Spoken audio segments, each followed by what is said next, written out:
Before we begin, Galactic Horrors is now on Patreon. Get daily stories in one place, with no ads and no interruptions.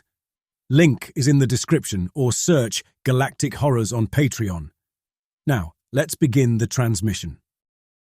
The canister had jumped its rail guide and wedged itself against the corridor wall. I was on my knees, trying to lever it free with a pry bar when the inspection party came through. 2 Praetorians in full raiment and an Imperial auditor with a data tablet.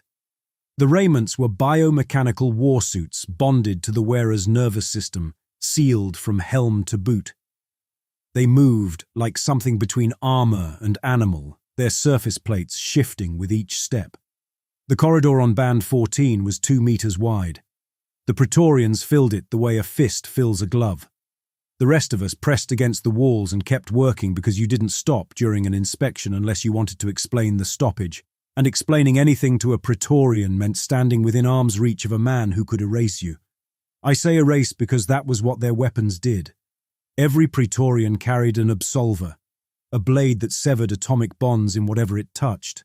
Flesh, metal, hull composite, anything solid. The affected material ceased to exist. The cut surfaces came out smooth as polished glass.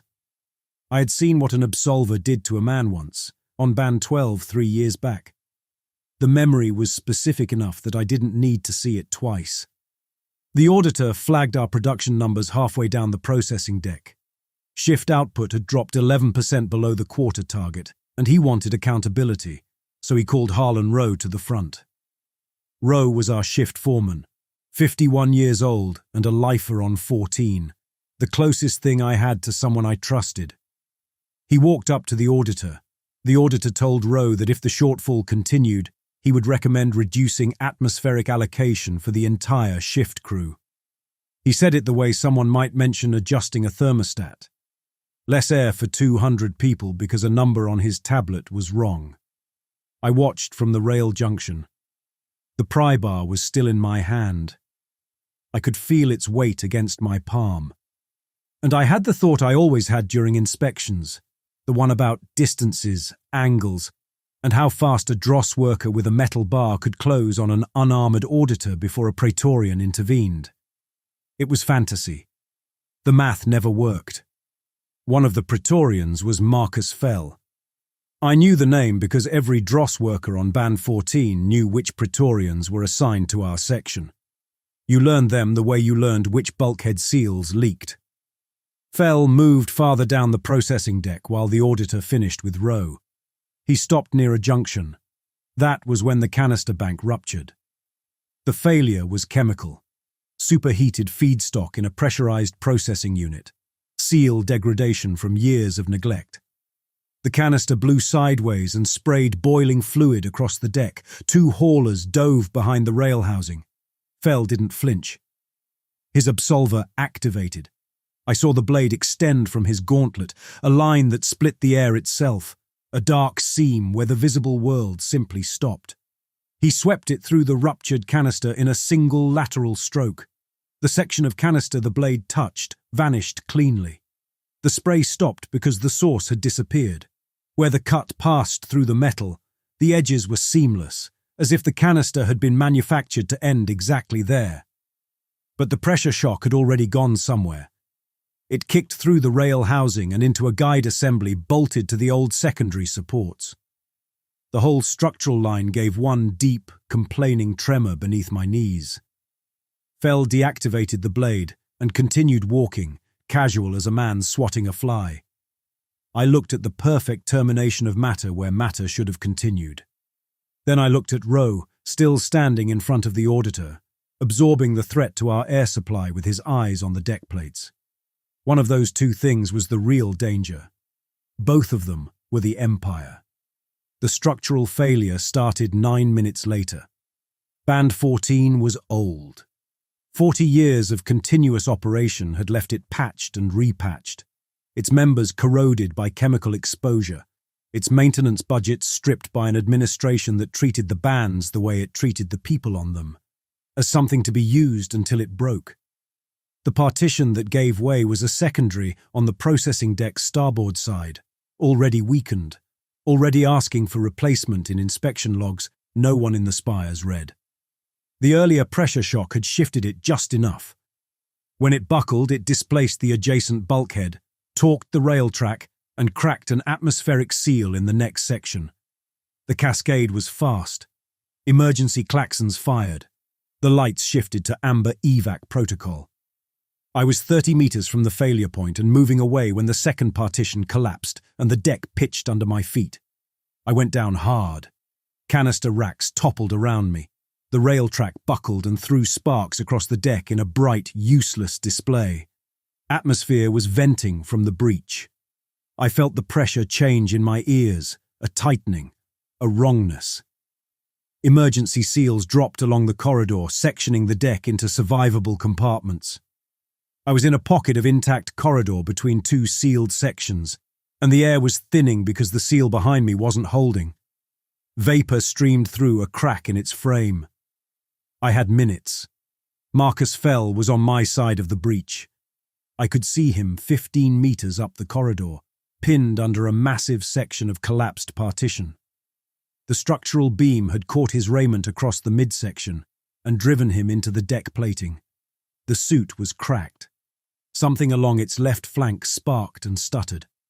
Chemical residue from the ruptured canisters coated the surface, and the suit's living plating was reacting badly, contracting and seizing, losing its fluid articulation. Fell wasn't moving. I didn't go to him to help. I want to be clear about that. The raiment was sealed life support. If Fell was dead and the suit could be opened, I could breathe. That was the calculation. I was suffocating, and the dead man's armor had air. I climbed over the wreckage. Rubble shifted under me, rail segments and canister fragments tumbling in the low gravity. The bands ran at about a third of standard gravity, which made rubble float in slow arcs when disturbed, but did nothing for its mass. A drifting canister could still crush your hand. I reached Fell. The raiment's chest plate was fractured along a diagonal line, and through the gap I could see his face. Slack, eyes half open, unfocused. Blood at the corner of his mouth, already beading in the low gravity and drifting upward in dark spheres. Dead, or close enough that the difference didn't matter to me. The suit's surface was doing something I hadn't expected. The living plating was loosening. The way muscle relaxes when the signal from the brain stops. The raiment was unbonding from a dead host. I pulled at the fracture. The chest plate resisted, then separated all at once and opened outward. The interior was warm and wet. Filament-thin neural connectors lined every surface, thousands of them, translucent as spider silk, tipped with nodes that glinted under the emergency lighting. The cavity was shaped to a human body, but the interface surface looked organic, almost intestinal. The atmospheric seal behind me gave a low groan. The vapor stream through the crack widened. I pulled Fell's body out. It was heavy and awkward, and his limbs moved wrong. I didn't look at his face. I shoved him beneath the collapsed partition where the extraction team wouldn't see him, turned the suit toward me, and climbed in. The raiment closed around me like a jaw. The helmet sealed over my head, its visor darkening from the outside. Every filament connector found my skin simultaneously. The sensation bypassed anything I had a name for. Every nerve in my body activated at once in a pattern my brain couldn't pass. My vision went white. My muscles locked. The connectors drove deeper, past skin, finding nerve clusters along my spine and the base of my skull. The suit's systems powered up around me in a sequence I could feel but couldn't control. Atmospheric seal engaged. Life support cycled on. Then reinforcement locked my joints into position, wrists to ankles. Air filled my lungs. Real, pressurized, breathable air. My body took over. I gasped and coughed and swallowed it in ragged pulls while the suit continued working through my nervous system. The tactical display activated. My vision flooded with overlaid data, trajectory lines, status readouts, imperial formal script I could barely pass. Warnings cascaded across the display faster than I could track them. Host terminated. Emergency rebond mode active. consecration profile damaged, identity beacon retaining prior host signature. The suit was scanning me, cataloging me, trying to synchronize with neural architecture that didn't exist in my brain. Whatever had killed Fell had also damaged the systems that should have rejected me. The raiment wanted a living nervous system more than it wanted the correct one. Underneath the data and the pain, there was something else. A presence. Faded. Residual. Like hearing a conversation through a thick wall. Impressions that belonged to someone else. Spatial awareness of corridors I'd never walked. Reflexive understanding of threat angles in enclosed spaces. The weight of a command vocabulary I had never learned. Marcus Fell's neural imprint, still embedded in the suit's memory systems, pressed against my consciousness like a thumbprint on wet clay. The raiment's communication system activated. A voice came through. Praetorian Fell, Spire Command reads your beacon. Suit integrity compromised. Extraction team deployed. Arrival in 7 minutes. Confirm status. The suit had broadcast Fell's identifier. His heartbeat monitor was reading my heartbeat. His position beacon was marking my position. The Empire thought I was Marcus Fell, and it was sending a team to collect me. I tried to take the suit off. I pulled at the chest plate from inside, pushed against the interior surface, tried to activate whatever release mechanism had opened it before. The raiment didn't respond. The neural connectors had anchored. I could feel them seated against my nerve clusters, threaded into tissue, bonded. 7 minutes. An extraction team. I was fused to a dead Praetorian's warsuit at the bottom of a collapsed processing deck on Band 14, with no way to remove it and no story to tell if I tried. Or I could walk out as Praetorian Marcus Fell. The idea wasn't brave. It was the only option that didn't end with me dying in the next hour. I couldn't take the suit off. The air outside the suit was nearly gone. If I stayed, the extraction team would find a dross worker in a Praetorian's raiment, which meant execution. The only path through was forward and upward, into the spires, wearing a dead man's rank. The extraction craft docked at the emergency port 6 minutes later. I stood up.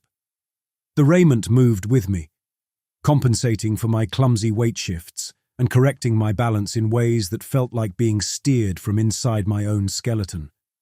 I walked through the wreckage of the processing deck, past the collapsed partition that hid Fell's body.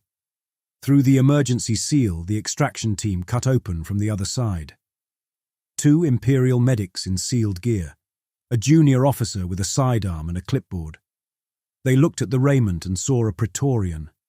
They looked at me and saw Marcus Fell. The transit shaft carried me upward, away from the bands, toward the spire. Halfway through the ascent, the suit twitched against my spine with a corrective pulse, adjusting my posture. Shoulders squared, chin up, weight centered over my hips. The raiment knew how a Praetorian stood. The lesson reached my bones before it reached me. Spire Command was a different planet from the one I'd spent my life on. Gravity first.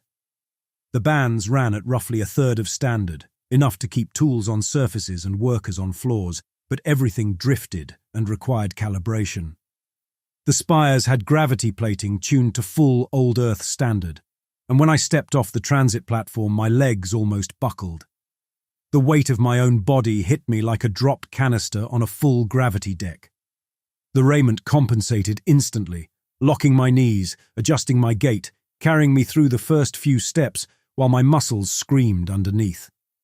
From the outside, I walked normally.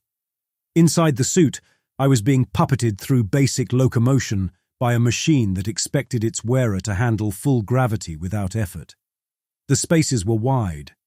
On Band 14, you could touch both corridor walls with your arms extended. Spire Command's main concourse was 20 meters across, lined with gold alloy paneling that caught the light from overhead arrays and threw it back in warm tones. The air was heavy with moisture and oxygen, processed to a standard that made my first breath feel almost narcotic after years of band-grade atmosphere. People moved through the concourse in pressed uniforms and administrative dress. They walked upright, without the quick, evaluative attention DROS workers use to track threats in tight corridors. I was processed through a post-incident review by a logistics officer who asked questions from a standardized form and seemed embarrassed to be taking a Praetorian's time. The Raymond's telemetry had already transmitted the collapse and injury data. The suit's identity beacon remained locked to Fell's consecration signature, and in the spires, apparently, a Praetorian's armor was trusted more than anyone's eyes. Biological verification deferred, the officer said, reading from his tablet. Trauma state beacon accepted pending consecrator recalibration. I kept my answers short because I was terrified that any extended speech would expose me. The Raymond helped there too. When the officer asked for details, I felt the suit's communication subsystem nudge my word choices, feeding me Fell's terminology and the correct forms of address. I used what it gave me and said as little as possible beyond that. He asked me to confirm the name of the second Praetorian present at the collapse. For one cold second, I had nothing. Then the suit produced a shape in my mind, a file dragged up from Fell's residual associations. Strauss, Ilian. Assigned inspection detail. Band 14. Strauss, I said. The officer ticked the box and moved on. They assigned me to recovery quarters. Private room, sealed door, a bunk with actual padding, and a schedule that included consecrator recalibration, standard procedure after suit trauma. A consecrator would interface with the Raymond's deep systems to assess neural bond integrity, verify the consecration map, and restore whatever the collapse had damaged. I couldn't allow that. The moment a consecrator accessed the suit's core diagnostics, he would see that the bonded occupant's neural map didn't match Marcus Fell's consecration profile. He'd know in seconds. In the quarters, alone, with the door sealed, I sat on the bunk and let myself feel the weight of what I'd done. The Raymond sat on my body like a second self. I could feel its systems running, atmospheric regulation and skeletal support cycling on quiet intervals. The tactical display had dimmed to standby mode, but data still scrolled at the edges of my vision. Garrison traffic, deployment schedules, consecrator appointment warnings pulsing at the bottom of the feed. I pulled up the suit's internal diagnostic. I'd been learning to read the interface by trial and error. Some of it arrived intuitively through the neural link, the way you might suddenly understand a word in a foreign language because the context forces the meaning. My neural compatibility rating was 14% and falling. The suit's medical subsystem was injecting chemical stabilizers into my bloodstream through the embedded connectors, slowing whatever process was underway. But the trend line was clear. I had days. Dalton Cross came to see me that evening. He was a Praetorian of similar rank to Fell. Lean, precise in his movements, with a face that looked designed to show nothing and was succeeding. He wore his raiment in rest configuration, the surface plates locked flat, the helmet retracted to expose his head. Fell. He sat in the single chair opposite the bunk. You look like the collapse hit harder than the telemetry showed. I'm operational, I said, using the word because the suit fed it to me. Cross briefed me on the current tactical situation. Unrest on Band 9. Labor resistance, production stoppages, improvised barricades in the processing district, multiple bands reporting slowdowns. The Dominion wanted suppression before coordination spread. Praetorians had been assigned tactical authority over the operation, and Fell's unit, which apparently meant Cross and me, had orders to direct the Band 9 action. I listened and tried to absorb the structure of what he was telling me. I had never heard military planning spoken aloud. On the bands, we heard orders. Come here, go there, work this, carry that. We didn't hear the decision architecture behind the orders. Cross laid it out with professional clarity, describing corridor approaches, atmospheric risk tolerances, and suppression rules on orbital infrastructure. He discussed it with the same casual ease I brought to hauling canisters. He watched me while he talked. I felt the attention, the assessment. My word choices were wrong. My response timing was off. Fell would have asked specific questions and pushed back on the deployment timeline. I just nodded and said confirmed and understood in places where the suit nudged me to speak. Cross paused. You're quiet. Post-collapse fatigue, I said. The suit gave me the words but couldn't give me Fell's inflection. Any archive noise? I held still. What? Dreams. Sensory fragments. Childhood impressions. Bond trauma can loosen things the consecrators sealed. His expression did not change, but his eyes stayed on mine. After Kalos 4, a man in 3rd cohort heard a woman singing through his suit for 2 weeks. He put a blade through his own quarter's wall before recalibration cleared it. The words hit some part of me I did not yet understand. Childhood impressions. A woman singing. Things the consecrators sealed. Nothing like that, I said. Cross accepted the answer, or chose not to challenge it. He finished the briefing and left, but there was a moment on his way out, a half turn, a second look, where I saw him register that something about this interaction didn't fit. He didn't push it, he filed it. The difference between those two responses was the only reason I survived the night. Alone again, I stared at the deployment schedule Cross had uploaded to the Rayment's tactical display. Ban 9. A military operation directed by Praetorians. I was a Praetorian now, or the Empire believed I was. I had command authority over Imperial line troops. I could position forces, set engagement parameters, choose where the weight landed. If I made the wrong decisions on purpose, aggressive enough to look like zeal, reckless enough to fail, I could weaken the Dominion's grip.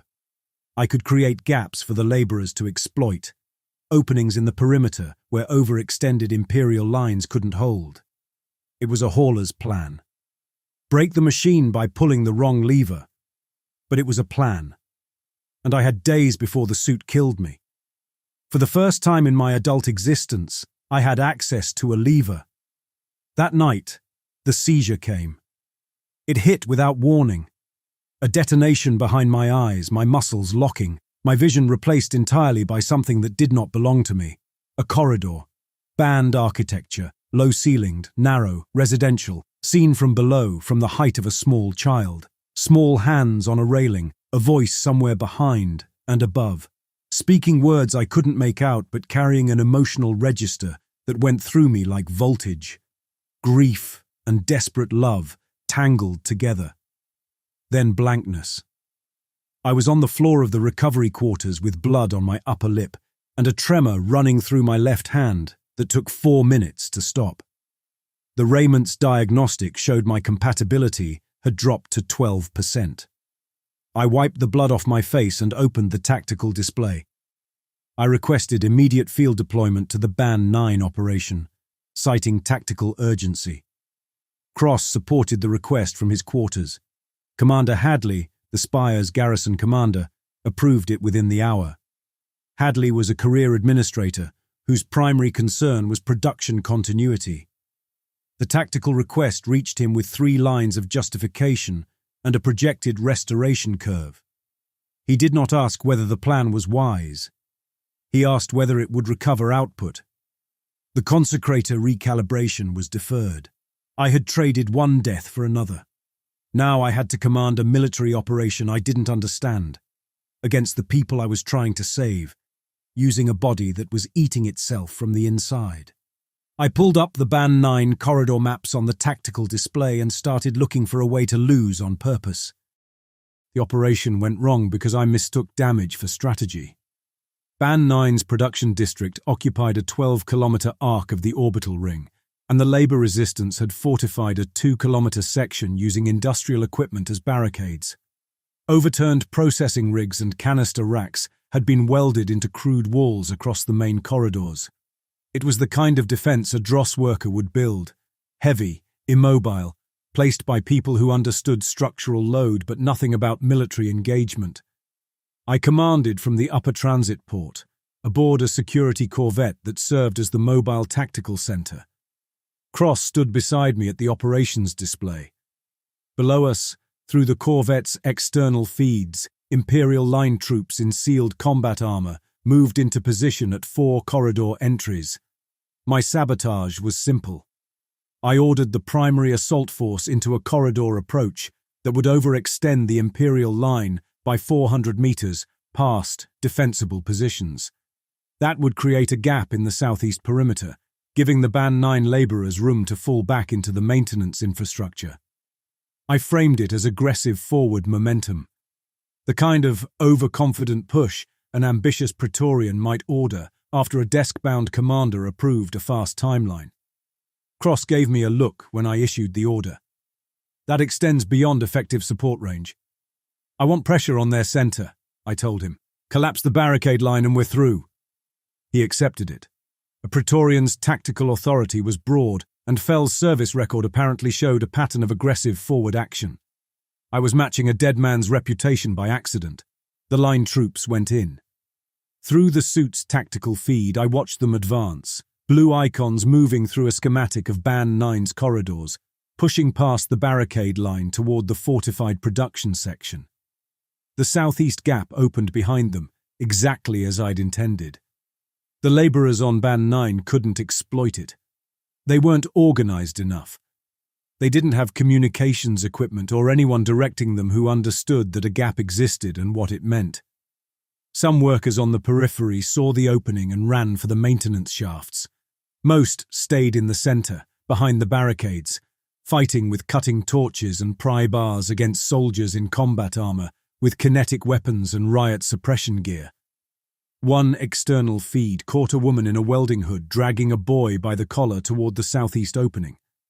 She had seen the gap. She knew what it was. Then smoke swallowed the camera angle, and when the image cleared, she was gone. The boy's hand was visible under a collapsed section of canister rack, fingers still curled around the hood strap. The feed moved on because the feed did not care. My stomach turned. The suit registered the nausea and suppressed it with a chemical pulse that cooled my throat and steadied my breathing. It held my posture rigid and my hands still. From the outside, Praetorian Fell watched the slaughter with professional composure. Inside the suit, I was trying not to choke on air I had stolen from a dead man. The corridor assault became a grinding, ugly engagement in spaces too narrow for clean maneuvering. The line troops, overextended by my order, took casualties they didn't need to take.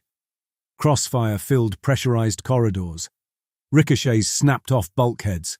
A kinetic round punctured a secondary atmospheric processor on the production level, and pressure alarms triggered across 3 habitation sections. Thousands of uninvolved Dross workers sat in their quarters and watched their atmospheric readouts drop while the fighting continued 2 levels above them. A civilian emergency channel broke into the tactical feed for 3 seconds before an Imperial filter cut it off. Block C-17 losing air. We have children here. Repeat, we have... The channel went silent. I watched the casualty feed update on the tactical display. Blue icons for Imperial losses. Red markers for confirmed resistance kills. Grey system alerts for civilian atmospheric risk. The red markers accumulated faster. The grey alerts spread. I had ordered this. I had intended a different outcome, but the outcome I got was a slaughter of the people I was supposed to be helping, carried out by soldiers following my commands. Then something happened that frightened me more than the killing. An alert fired on the tactical display. A conduit near the overextended section was showing stress fractures from weapons impacts, and if it failed, it would blow the atmospheric seal on a residential block housing 600 people. The Imperial position in the corridor was wrong for responding to it. My conscious mind had no solution. I was a canister hauler, staring at military schematics of a structural emergency in a combat zone, and I didn't know what to do. The raiment did. The answer arrived in my mind the way a reflex arrives, without consultation or process.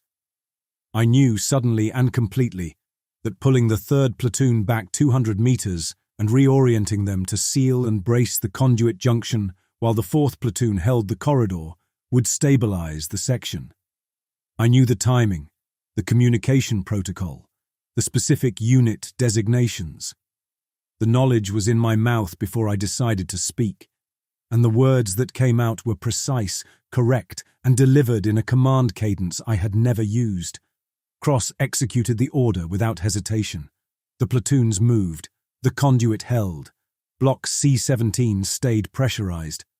And I stood in the tactical center with another man's competence running through my nervous system like current through a wire. Understanding that the suit was training me. The consecration architecture, the system built to turn stolen children into loyal military commanders, was activating in my brain, layering Fell's tactical instincts over my own thoughts. I had tried to give a bad order, and the suit had given a good one through me. After the operation, Cross reviewed the results with professional detachment. The corridor was secured and the resistance broken. The casualty ratio stayed within imperial tolerance. My initial overextension had cost line troop casualties, but the subsequent stabilization order had been, in Cross's words, textbook recovery from an aggressive posture. Command rated the operation successful. Hadley sent a commendation notice before the bodies had been cleared from the corridor. I had failed at sabotage and succeeded at exactly the thing I was trying to destroy. That night, in my quarters on the Corvette, the second seizure came, longer and more coherent than the first. The same band corridor, the same child's height, but sustained. A woman's face, her hands gripping shoulders I couldn't see, her voice rising in pitch. The image held for 5 or 6 seconds before the suit's systems clamped down and erased it. When it passed, I checked the mirror in the washroom. Dark lines traced the paths of the neural filaments under the skin of my arms and neck, the color of old bruises. My left hand tremored when I extended it. The suit's diagnostic showed 9% compatibility. The chemical stabilizers were losing ground. 2 things were clear. I was dying faster than I'd estimated. Simple tactical sabotage, the hauler's plan, wouldn't work because the machine was rebuilding me into a better operator every hour. The suit would correct my mistakes before I could make them. I needed something larger, something the Raymond's conditioning architecture had no template to intercept because it was never designed to stop a Praetorian from doing it. I didn't know yet what that was, but I sat on the bunk with the darkening veins visible on my forearms and the ghost of a child's vision still burning behind my eyes. And I understood that the next attempt had to be aimed at something the Empire couldn't survive, even if the suit made me the best commander in the fleet. The child's corridor, the woman's face above it. There was something in those images the suit was trying to tell me, or trying to make me into, and I didn't know which. I brought the 3-band plan to Commander Hadley the following morning and sold it with Fell's rank and the suit's vocabulary. Simultaneous suppression across bands 9, 11, and 14. Commit the garrison's full strength in a coordinated strike before the labor resistance had time to organize across the ring system. Hadley preferred reports to decisions, and the scale of the plan let him believe someone competent was handling the situation. It also gave him numbers, projected containment windows and production recovery estimates, a clean graph returning to quota. He approved it before midday. My real intention was chaos on a scale too large to control. 3 simultaneous operations across separate bands, each requiring split-second coordination, each running through corridors where one wrong order could breach an atmospheric seal. If I could overextend Imperial forces across all of them at once, the confusion and the gaps would give every dross worker on those bands a chance to do what the people on 9 had been too disorganized to accomplish: fight back. That was the plan I'd built overnight. What I didn't yet understand was that it would become the wrong plan entirely before I could execute it. Cross caught me outside Hadley's briefing room. He didn't touch me because Praetorians didn't make casual contact, but he stepped into my path and stood there. "Something is wrong with your bond." I started the excuse about post-collapse damage, but he cut me off. "I've seen bond degradation, Fell. After Kalos 4, after the siege at Vanton, the symptoms match but the progression doesn't. You're deteriorating faster than any damaged bond I've ever observed." He watched my face against the Raymond's dark visor. "You need recalibration. Before deployment." "There isn't time." You're commanding a 3-band operation in a suit that may be failing. Tell me how that ends well." He was right, and he wasn't saying it to threaten me. Underneath the clipped formality was something almost like concern, the kind one working partner shows another when the job is about to kill him. It unsettled me. I had spent my entire existence hating Praetorians from behind the safety of my caste, and Cross was making it difficult by being a person. "After the operation," I told him. "I'll go to the consecrators after." At the word consecrators, something crossed his face too quickly to name. A pressure under the surface, sealed almost as soon as it appeared. "Do that," he said. But he held my eyes for 2 seconds longer than necessary before stepping aside. That look was a warning. He was running out of patience with my excuses. I went to my quarters to prepare for deployment. I made it as far as the doorway before the seizure took me. This one was different. The suit's restructuring attempt surged through my neural pathways with a violence that dropped me to the deck plating, and what followed was a complete memory. Immersive, sustained and clearer than the earlier episodes, as though the raiment had been building towards this transmission and had finally gathered enough of my rewired nervous system to deliver it whole. I was a boy, 5 years old on Band 11. I knew the band number because I could see it stenciled on the corridor wall at the junction outside the habitation block, and I was small enough that the number was at my eye level. The corridor was narrow and dim, residential grade, identical to every habitation passage I'd ever known on 14. The deck plates under my bare feet were cold. My hands were small. My body was small. Everything was higher and larger than it should have been, and the proportions told me this was a child's world. A woman knelt in front of me. She had dark hair pulled back from a face that showed 40 years of band labor in its lines. Her left thumb was wrapped in a strip of grey sealant tape, the kind we used when a glove split and there wasn't time to replace it. Her hands gripped my shoulders. She was speaking, and the words arrived with the strange dual quality of the bleed-through.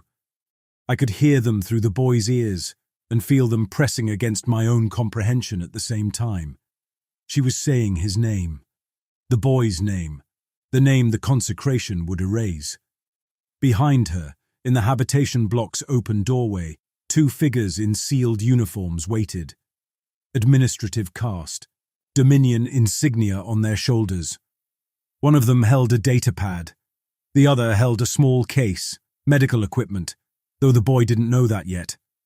The woman pulled the boy against her.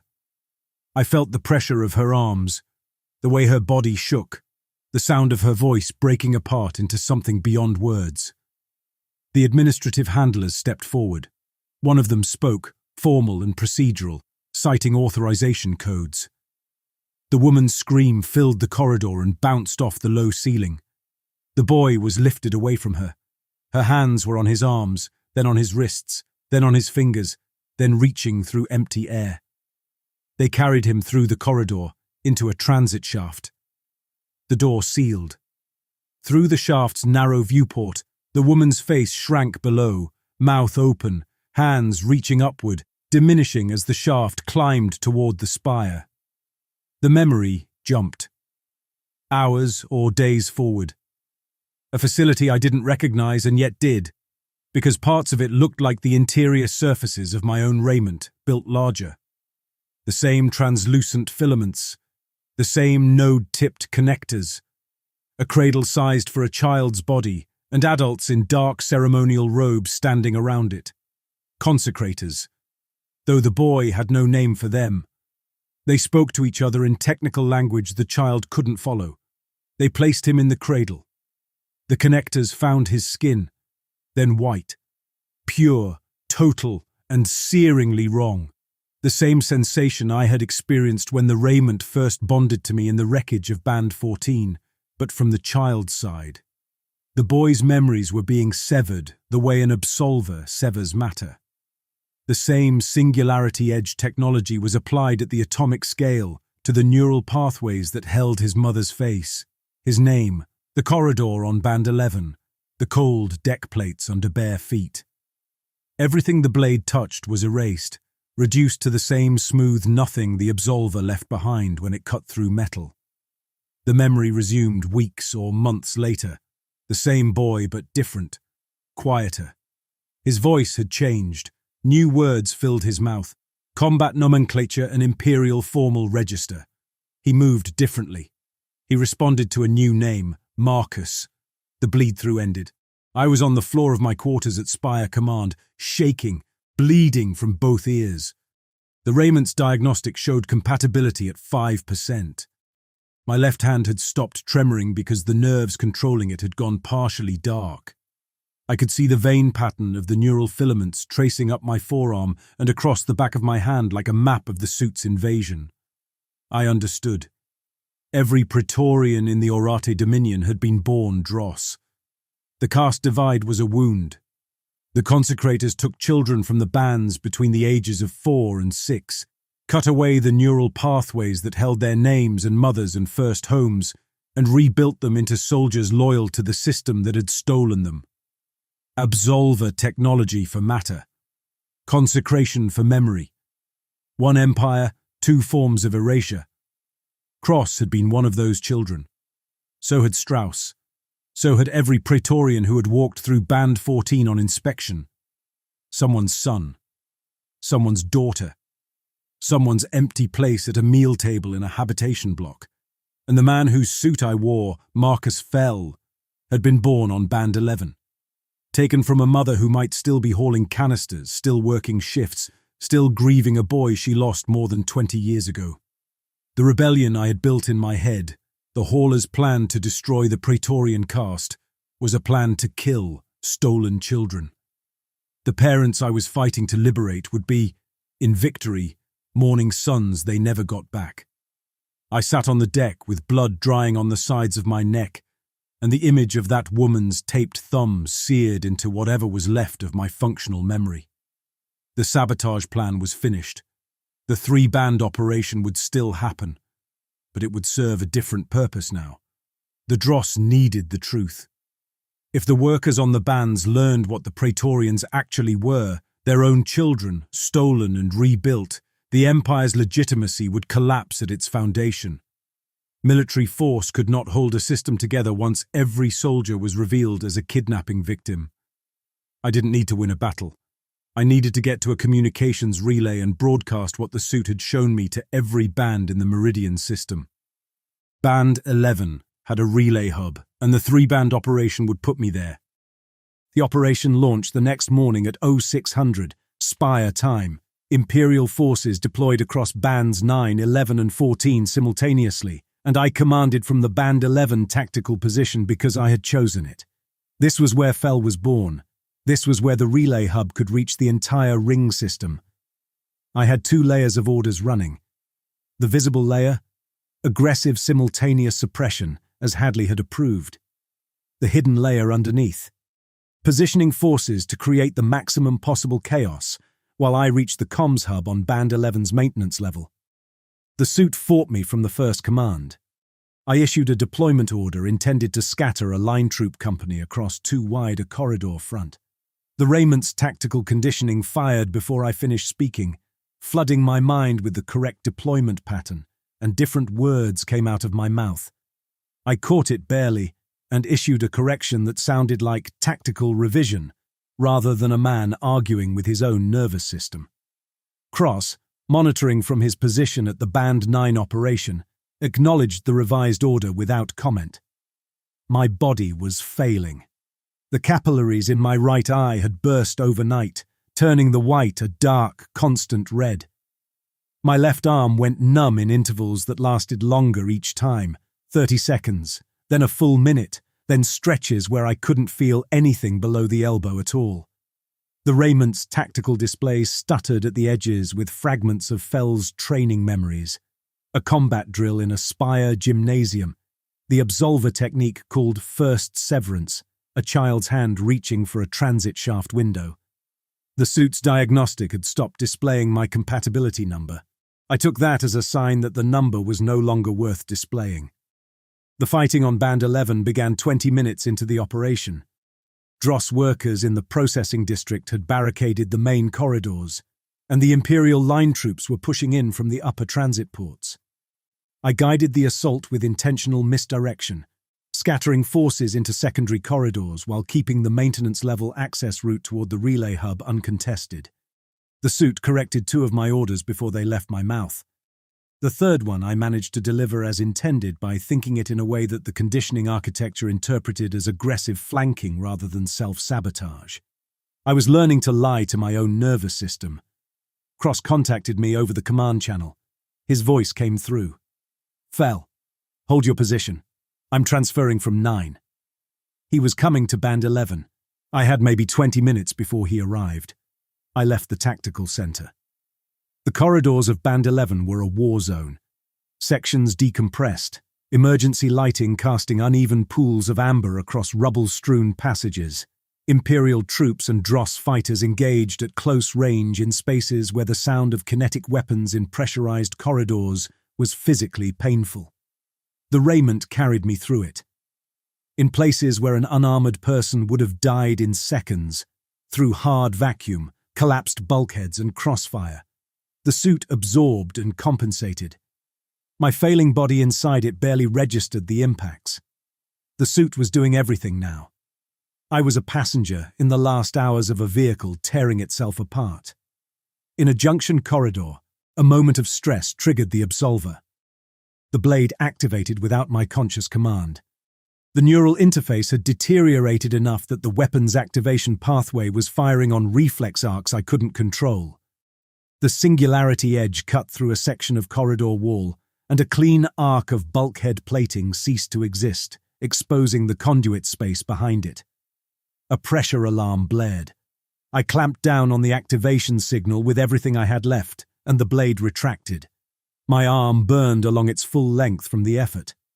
Cross found me 4 corridors from the relay hub. He came through a maintenance junction with his absolver sheathed and his hands visible, and he stood in the passage and looked at me the way a man looks at a puzzle whose solution he doesn't want to confirm. The fighting was audible 2 levels above us, muffled concussions through the deck plating, but this corridor was empty and quiet. "You're not Marcus Fel," he said. It was a statement. He had been building the case for days. Fel's speech patterns and tactical habits didn't match the man standing in front of him. The neural compatibility numbers matched forced bonding, rather than suit damage. Cross had accessed the records, compared the data, and arrived at the conclusion with the same professional thoroughness he brought to everything. "No," I said. My voice came out distorted by the neural degradation affecting my vocal control. "I'm not." "Who are you?" "A hauler from Band 14. My name is Wes Porter. Fel died in the collapse. I put on his suit to survive and it wouldn't come off." Cross processed this with visible discipline.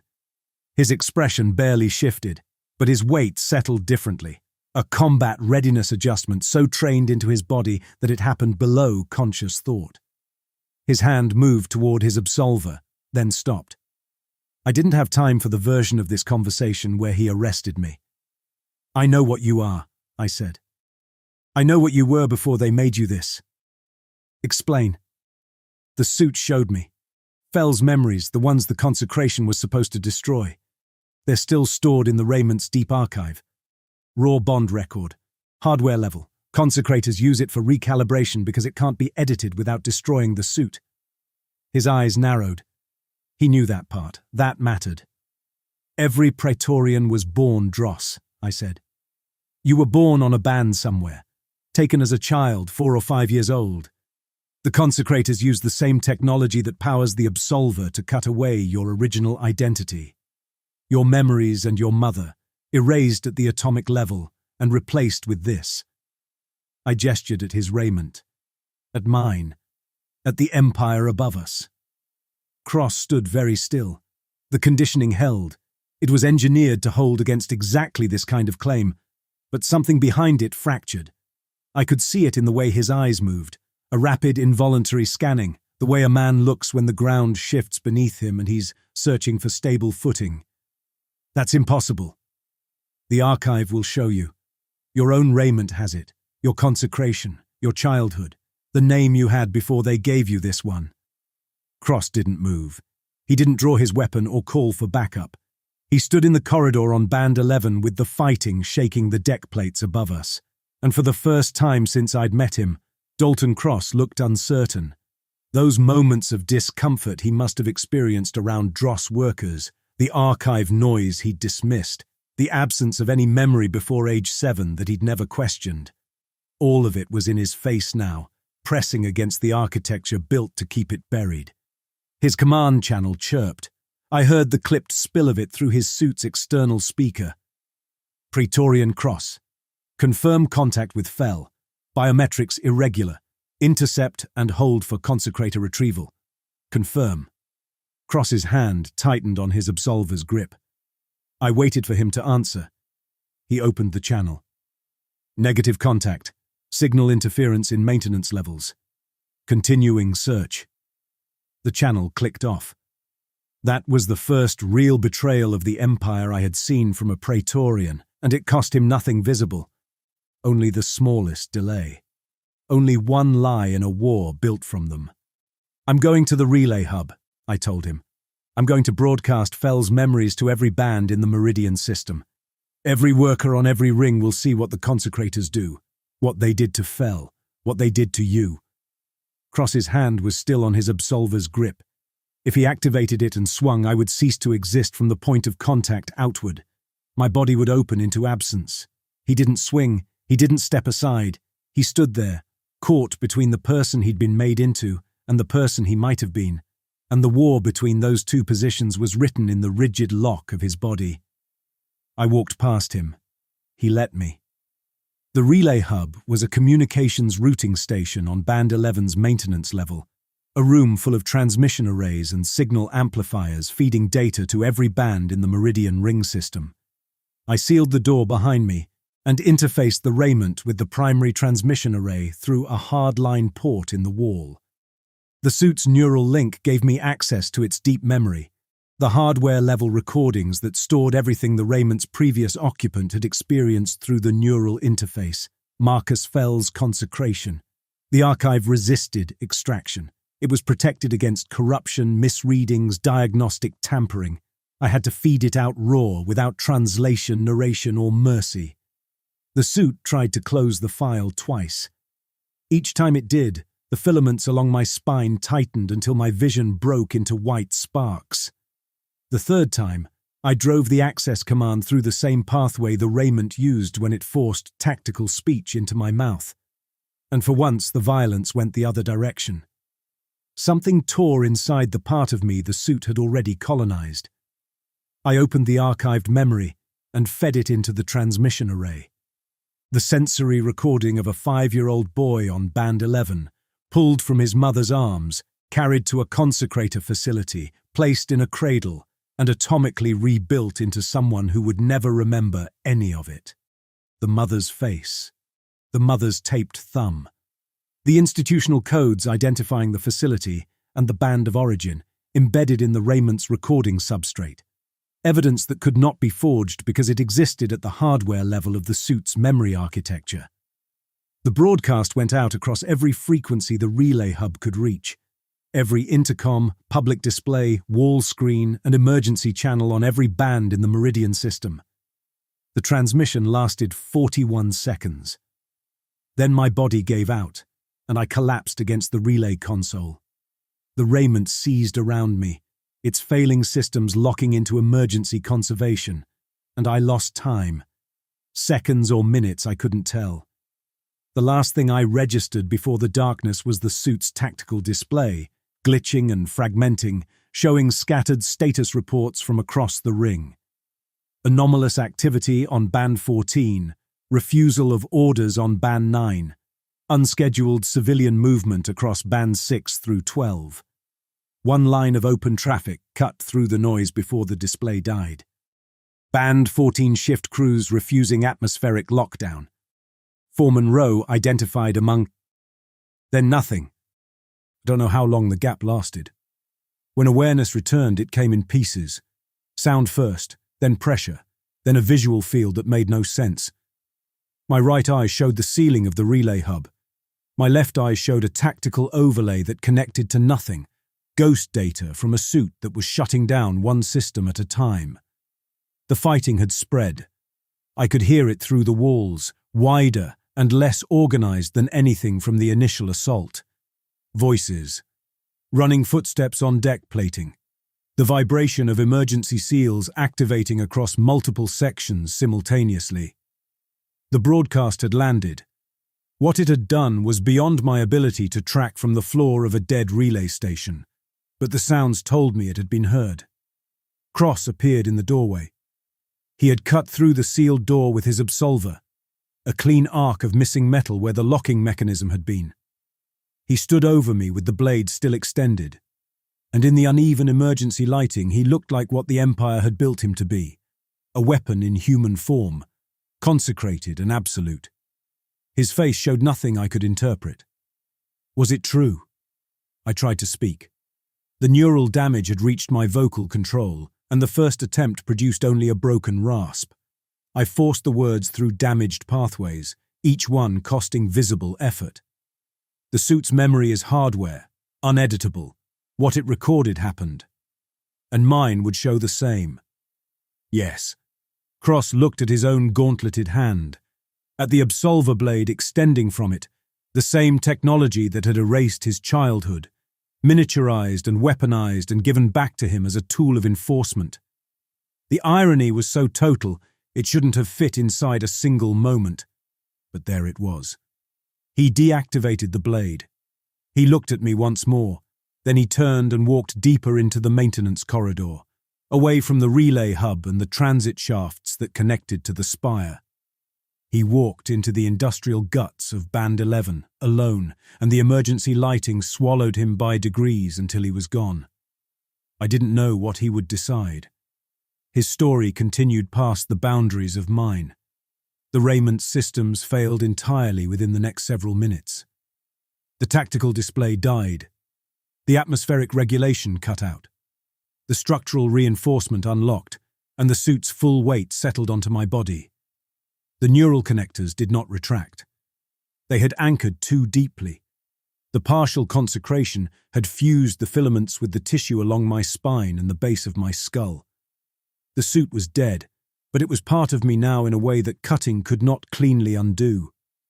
I lay on the deck of the relay hub, conscious and immobile, sealed inside a dead man's armor, while the sound of the uprising I'd started filtered through the walls. Dross workers found me. 2 men, armed with pry bars and a cutting torch. They saw the raiment, and their faces hardened with the specific hatred I had carried my entire working existence. The hatred of the dross for the Praetorian, of the ruled for the ruler. One of them raised his pry bar, the other stopped him. He pointed at the relay console, at the hardline port still connected to the suit's interface socket. He said something I couldn't fully hear through the dead Raymond's hull, but I understood the shape of it. This is the one. The broadcast came from this suit. They carried me. Through corridors where the fighting had passed and left its evidence. Buckled deck plates, blown seals patched with emergency adhesive. Blood on the walls in quantities that told a story about what happens when an oppressed population receives proof that its oppressors were once its children. The violence had no military discipline. It was personal and raw and fueled by a grief that had found a target. In one junction, a group of workers had cornered an Imperial medic in sealed gear. He was unarmed, hands raised, while 3 dross advanced on him with the broadcast still playing from a broken wall speaker behind them, the mother's scream reduced to static and echo. I was carried past before I saw what they decided. That was the shape of it everywhere, revelation arriving faster than mercy could organize itself. In a habitation block on Band 11, they used the cutting torch to open the dead raiment. The suit came apart in sections, chest plate and limb casings, and each piece had to be separated from the neural connectors that tethered it to my body. Every disconnection sent a white spike of pain through whatever remained of my functional nervous system. One of the workers cursed when he saw how deep the filaments went. Another turned away and pressed the back of his wrist against his mouth. When they pulled the last section free, I lay on the bare deck plating in the clothes I'd been wearing when I climbed into the suit on Band 14. Dross work coveralls, a caste identification band fused to my right wrist. I was one of them. I had always been one of them. But the consecration scars marked me as something else now. The darkened vein patterns covering my neck and the left side of my face. The way my left arm hung without sensation. The small involuntary corrections my body still tried to make even without the suit around it. My body was a record of what the raiment had done to me. The same process that built every Praetorian, compressed into days instead of years and interrupted before completion. I was something the Empire's system had never been designed to produce. A man carrying both sides of the caste divide in one damaged body. The workers who had cut me free stood back and watched me with expressions I couldn't categorize. Outside the habitation block, the sounds of the uprising continued, distant now, spreading across the band in patterns no one was coordinating. The broadcast had done what I'd intended, and its consequences were already escaping me. Families were learning that the soldiers who had pointed weapons at them might be their own sons. Grief was becoming violence. Violence was becoming chaos. Somewhere in the chaos was the seed of something that might eventually become liberation, or might just become a different shape of damage. The rebellion belonged to everyone now, and to no one. A woman appeared in the doorway of the habitation block. Old, dross caste, drawn by the commotion. She looked at me. At the man pulled from a Praetorian suit, his body mapped with consecration scars, lying on the deck in labourers' coveralls. She was a stranger. A woman on a band, looking at what the Empire made from people like her. I tried to speak. The neural damage had taken that from me, at least for now. My mouth opened, and nothing coherent came out. I met her eyes across the small room, emptied of explanation and certainty. The uprising shook the walls. The Dominion was wounded. The truth about the consecration would spread beyond Meridian, and its implications would erode the Empire system by system. But in the short term, people were dying for a revelation that might take years to matter strategically. And the man who had started it was lying on a deck plate, unable to speak, wearing the marks of both oppressor and oppressed. I looked at the woman. She looked at me. The distance between us was 4 meters and the entire width of everything the Empire had built. For now, that distance held.